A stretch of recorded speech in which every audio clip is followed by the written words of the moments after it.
This video is about to get very surgical, so stay with me, okay? But this is much bigger than a rap battle between Joey, between Vaughn, daylyt, everybody that's got involved.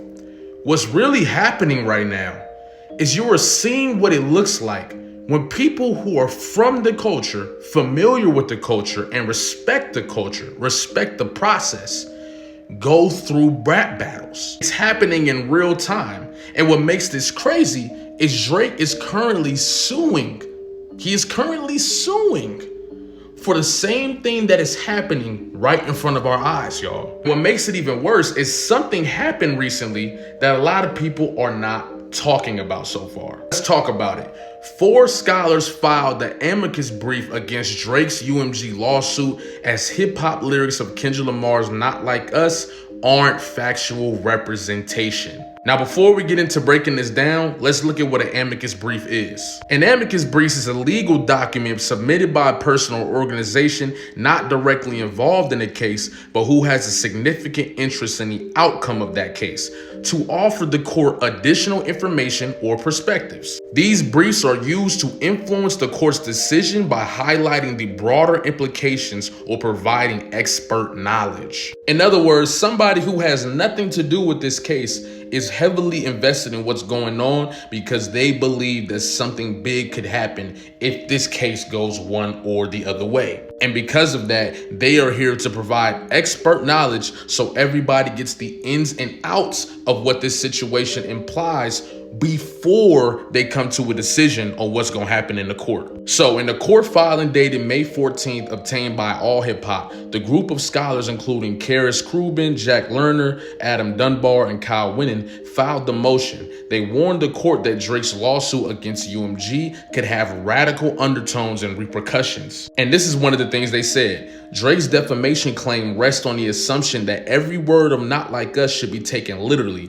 as a factual representation. This assumption is not just faulty, it is dangerous. So in other words, these 4 scholars are going in this courtroom and saying, let us teach you about rap battles so you have all of the information you need before you end up making a decision from not understanding what's really going on. And they're basically going to try to teach them the world of battle rap, which is a world that exists on its own and separately from a common person-to-person interaction. They argue that Drizzy's lawsuit requires the court take the lyrics of Kendrick Lamar's Not Like Us at face value or literally, which invites prejudice in the legal system. So let's say Drake were to somehow win this case. If they find a way, right, to take these lyrics literally, they're going to be able to take lyrics literally in any other rap song. And that means people could probably sue for songs that came out a long time ago if Drake were to win this case. They further noted that diss tracks are common in the hip hop world and are known for being exaggerated. They should not be taken literally in the court of law. I ain't gonna lie, these niggas cooking. Who are these scholars? These niggas cooking. They even go on to explain battle rap itself.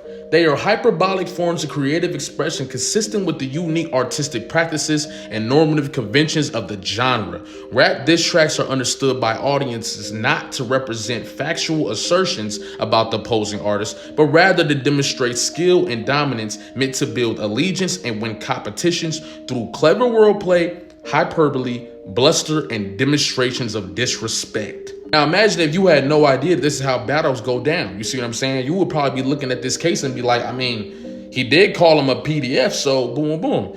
But these guys are providing the context necessary for people to understand what's really going on. The group of scholars also raised the question of freedom of speech. They argue that treating rap lyrics in the literal sense threatens First Amendment speech protections. When rap lyrics are admitted, it's because they are treated as literal. This in turn opens the door to racial bias and stereotypes into the courtroom, as empirical studies have demonstrated. So once again, like in the past, every time hip hop lyrics have been provided to the court to sue, that means in order for it to be effective, they have to be taken as literal. And in reality, how many lyrics in hip hop are not taken as literal? If you are from this and you listen to this and you grew up listening to hip hop, you know everybody's lyrics aren't literal. So just to remind everybody, right? Drake is suing because he feels like UMG had something to do with botting, boom, boom.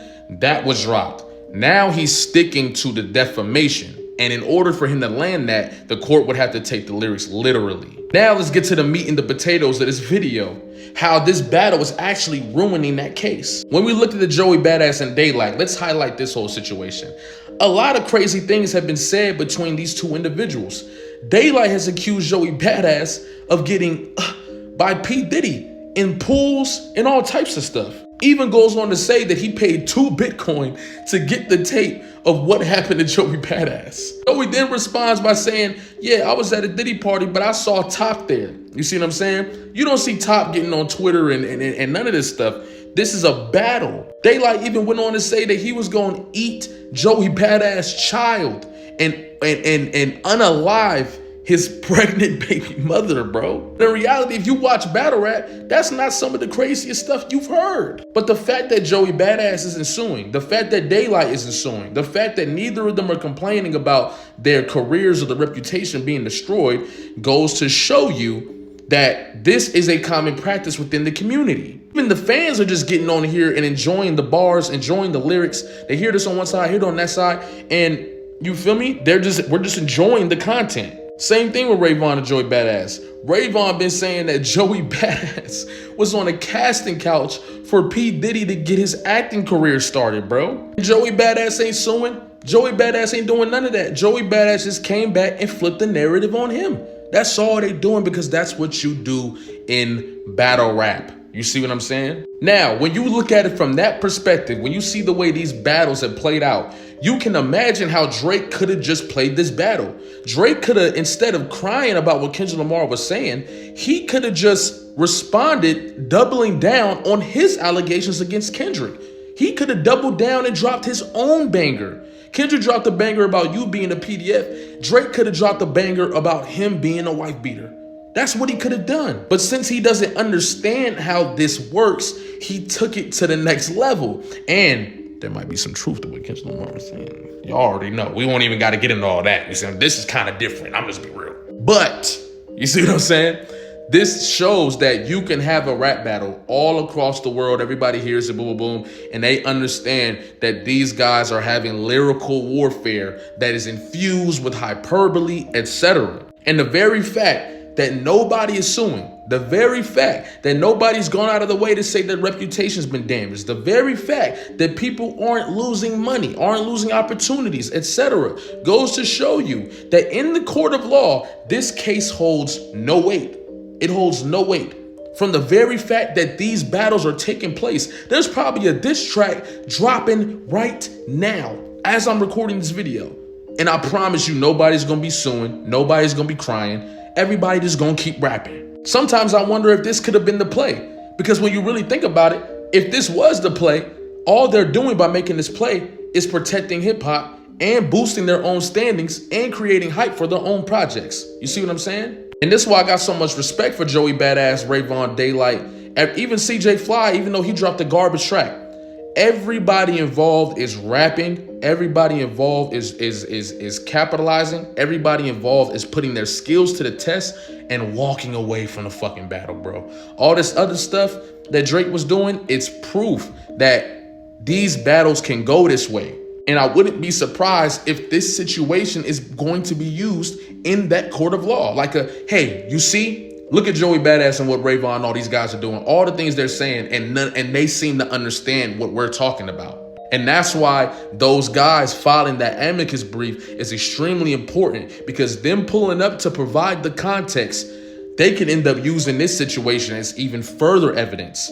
You don't see Joey Badass in the courtroom, Vaughn in the courtroom, daylyt in the courtroom, Hitta in the courtroom, AZ Chike in the courtroom. You don't see none of these guys in the courtroom because they understand what it means to battle and what the implications truly are.